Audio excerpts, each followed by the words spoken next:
Bienvenue, ravi de vous retrouver sous ce soleil printanier. Paris-Saclay TV, c'est votre magazine, toute l'actualité du territoire. Alors aujourd'hui, on vous emmène à AgroParisTech. C'est l'une des écoles d'agronomie les plus prestigieuses en France. Elle a fait sa rentrée en 2022, ici sur le campus de Paris-Saclay.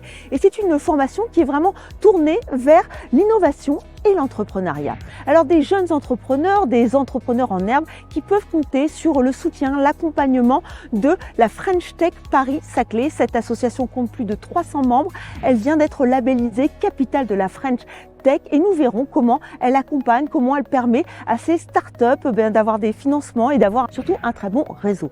À suivre aussi ce chantier, ce futur chantier, celui d'un groupe scolaire qui va être donc mis en place dans le quartier de l'école polytechnique et la résidence étudiante Athéna. Là, le chantier est bien entamé et ce sont des bâtiments nouvelle génération plus respectueux de l'environnement. Nous verrons comment. Enfin, l'agenda, ce sera la fin de cette émission.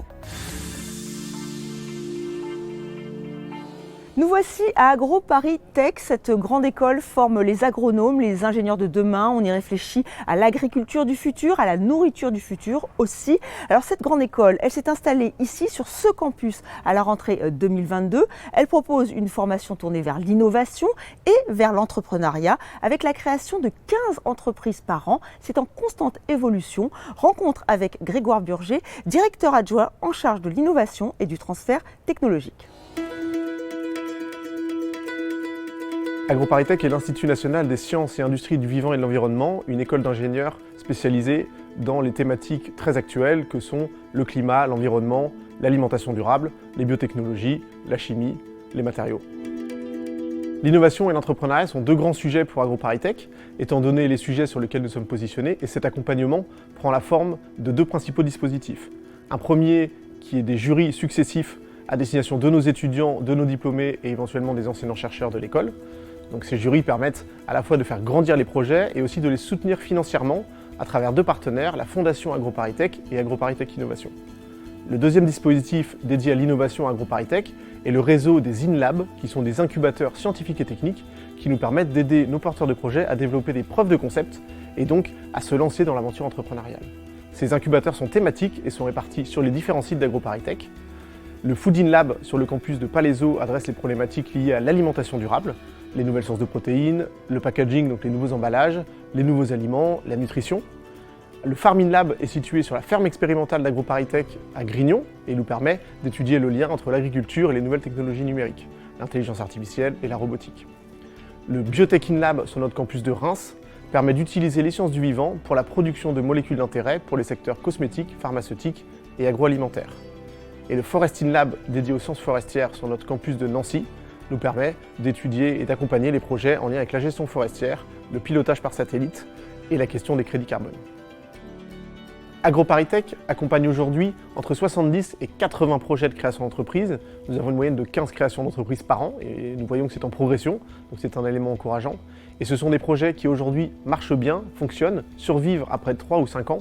Et ce sont aussi des projets et des entreprises qui lèvent des fonds, puisque en 2022, l'ensemble des projets entrepreneuriaux d'AgroParisTech ont levé un peu plus de 60 millions d'euros. L'arrivée d'AgroParisTech sur le plateau de Saclay est pour nous une vraie opportunité en matière d'entrepreneuriat et d'innovation, dans le sens où elle nous permet de faire plus de liens entre la recherche et nos étudiants porteurs de projets, et également de nous connecter à cet écosystème de Paris-Saclay et à des partenaires très importants pour nous, notamment comme Centrale Supélec. Nous avons en effet un programme d'accompagnement d'accélération commun, 21st, qui nous permet d'accompagner conjointement des projets issus des deux établissements. Les jeunes pousses de la tech peuvent compter sur le soutien de la French Tech Paris-Saclay. Cette association est au service de toutes les startups du territoire. Elle compte plus de 300 adhérents. Elle vient d'obtenir un label important, celui de la capitale de la French Tech, une appellation stratégique. Alors quel est son rôle? Comment peut-elle aider les startups, les jeunes entrepreneurs? Eh bien, nous avons rencontré sa directrice, Nadia Benalal.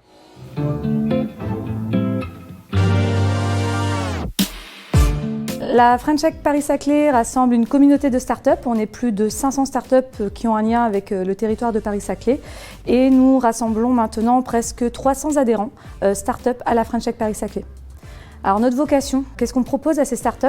C'est bien entendu de les faire rencontrer entre elles pour qu'elles puissent partager leur retour d'expérience et puis bien entendu les mettre en relation avec tout type d'acteurs qui peuvent les aider tant sur le plan administratif que sur le plan technologique. Le territoire de Paris-Saclay est un écosystème d'innovation très riche.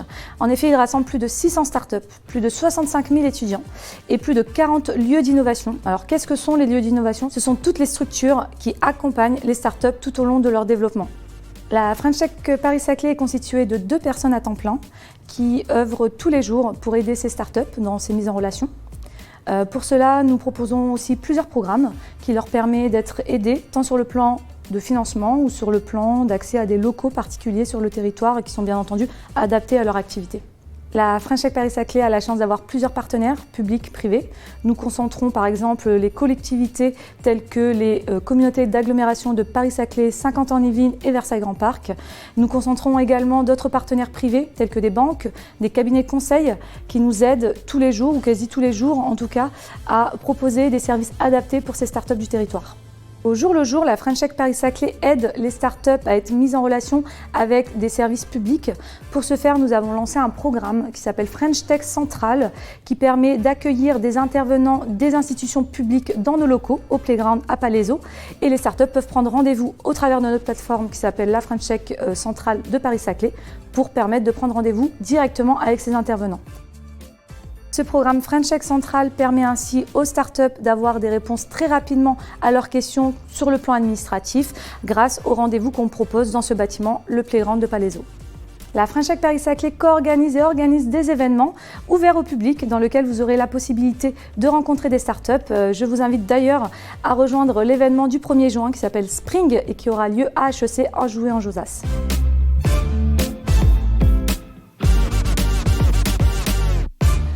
Votre territoire se développe, il se construit et pour accueillir les familles qui vont venir s'installer ici, il faut des infrastructures. Nous sommes dans le quartier de l'école polytechnique et un projet de groupe scolaire est prévu ici même, 22 classes. Il y aura aussi un centre sportif, un espace de restauration, un parking. Ce projet co-conduit par l'EPA Paris-Saclay va s'intégrer dans le paysage. C'est une volonté de l'agence Jacques qui a été choisie. Regardez.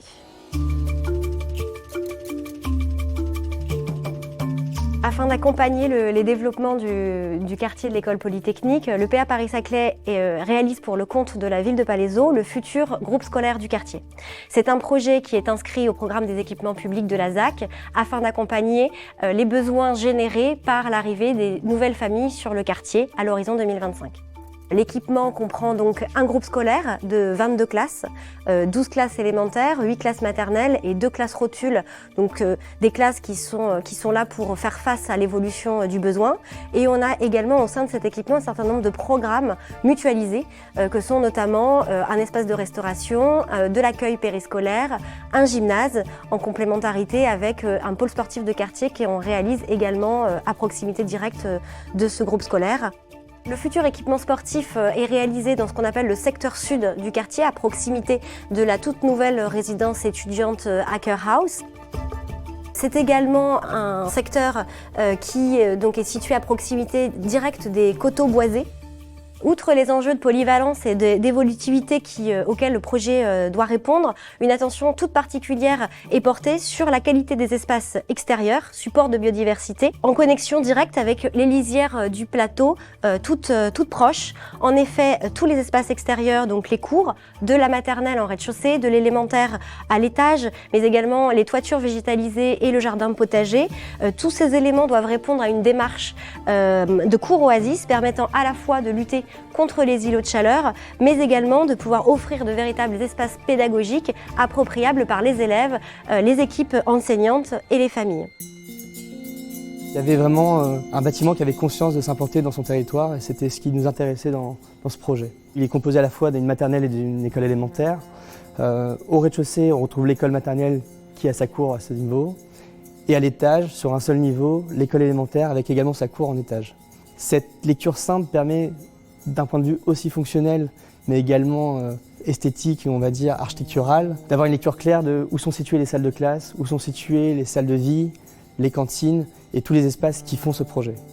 Finalement, l'idée de ce projet, c'est d'avoir à la fois un rapport à la ville, à l'urbanité et également à la place qui lui fait face, mais aussi au paysage de la lisière et notamment avec cette cour oasis qui se relie à celle-là. Ce projet il permet en fait de relier la ville à la lisière et d'avoir un lien et une connexion permanente entre l'école et son extérieur. Le bâtiment a la particularité d'avoir 60% de sa structure en bois, ce qui est un défi conséquent quand on sait la complexité d'avoir des cours d'étage en structure bois. Et donc tout ce travail est mené de front pour justement relier les complexités techniques qu'il y a avec la construction bois, avec justement ce sujet des cours, de la végétalisation et des cours oasis. Le projet s'inscrira également dans une démarche de label BDF, donc bâtiment francilien durable, et s'évertuera à obtenir tous les labels environnementaux nécessaires pour un groupe scolaire remarquable et actuel. Nous avons quitté le quartier de l'école polytechnique pour celui de Moulon avec un chantier plus avancé, vous l'aurez noté, celui de la résidence étudiante Athéna, à terme plus de 300 logements. Alors là aussi, c'est un bâtiment nouvelle génération, plus respectueux de l'environnement. La structure est en bois notamment et ce bâtiment, il a été conçu comme un bateau avec des espaces partagés. Nous allons faire une visite guidée avec Christophe Ouayoun, cofondateur de Cause Architecte. Je vous présente aujourd'hui la résidence Athéna. Cette résidence étudiante, elle est sans doute une génération nouvelle de bâtiments, des bâtiments qui sont décarbonés d'abord, qui visent une grande biodiversité dans leur conception. Ce grand jardin, il nous permet aussi de faire un recueil des eaux pluviales à la parcelle, de recréer de la biodiversité dans ce lieu central. On l'a un peu conçu comme un navire, c'est un grand bateau. Il fait plus de 120 mètres de long, 13 mètres de large, et il y aura 300 étudiants hébergés là dans des cabines. Alors pas comme des cabines de bateau, puisque la conception est un peu particulière. C'est une série d'appartements, donc il y a plus de 300 hébergements et qui sont regroupés en une quarantaine d'appartements. Donc chaque appartement, 2 à 2, dans un système de grandes coursives verticales, regroupe une grande terrasse commune qu'on a appelée un plongeoir, qui est en balcon sur ce grand jardin à l'ouest dans lequel ils pourront échanger. La deuxième caractéristique, c'est que ce qui en fait un paquebot et une sorte de grande croisière, c'est qu'ils ont plus de 500 mètres carrés d'espace partagé, essentiellement localisé au rez-de-chaussée. Donc dans sa conception, c'est un bâtiment qui est construit majoritairement en bois, ce qui fait son fameux bilan carbone. Il est entièrement conçu, on le voit, avec un système de poteaux, poutres, bois, et ensuite des planchers en béton. Il est à la fois construit en bois et en béton et très préfabriqué, c'est-à-dire que c'est des éléments qui arrivent montés. Pour la plupart, ils sont assemblés ici rapidement. Ça baisse aussi le niveau de nuisance qu'on impose à un lieu qui est déjà très habité. Et en même temps, c'est le système qui nous permet d'avoir une vraie qualité constructive. La particularité de ce bâtiment, c'est qu'on est implanté de manière très économe sur la parcelle. On a plus de 60% de la parcelle qui nous était dévolue, qui a été rendue en pleine terre, boisée, qui nous permet d'infiltrer de l'eau et de se limiter dans sa phase constructive. Donc il y a ce côté très frugal dans son implantation sur le site, ça je pense que c'est aussi une des caractéristiques importantes de ce lieu. On est implanté dans un lieu qui est absolument magnifique, qui est boisé, qui est déjà constitué, qu'on voulait préserver absolument dans son identité, dans sa force. Et je pense que demain, ce lieu va devenir un lieu assez festif pour les étudiants et en même temps très qualitatif dans la qualité de vie.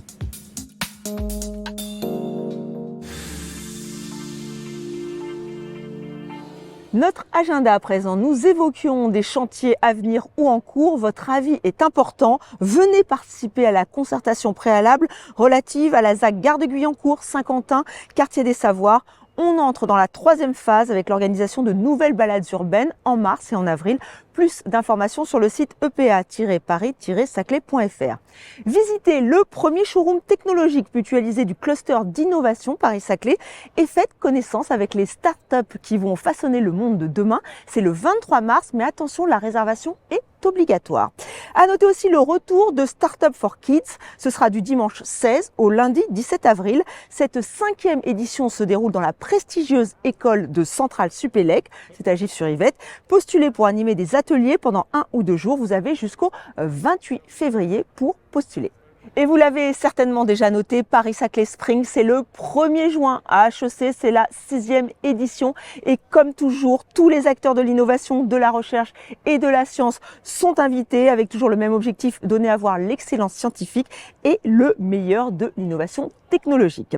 Les inscriptions aux écoles d'été de Univ Paris-Saclay sont ouvertes. Vous êtes élève en 4e et vous êtes libre du 26 au 30 juin. Eh bien, venez rencontrer les chercheurs, les chercheuses de l'université et découvrir leurs recherches dans leur laboratoire. Qui sait, vous aurez peut-être la vocation. Et voilà, j'espère que vous avez tout bien noté. C'est la fin de cette émission. Merci encore de l'avoir suivi. On se retrouve très vite pour un nouveau numéro de Paris-Saclay TV.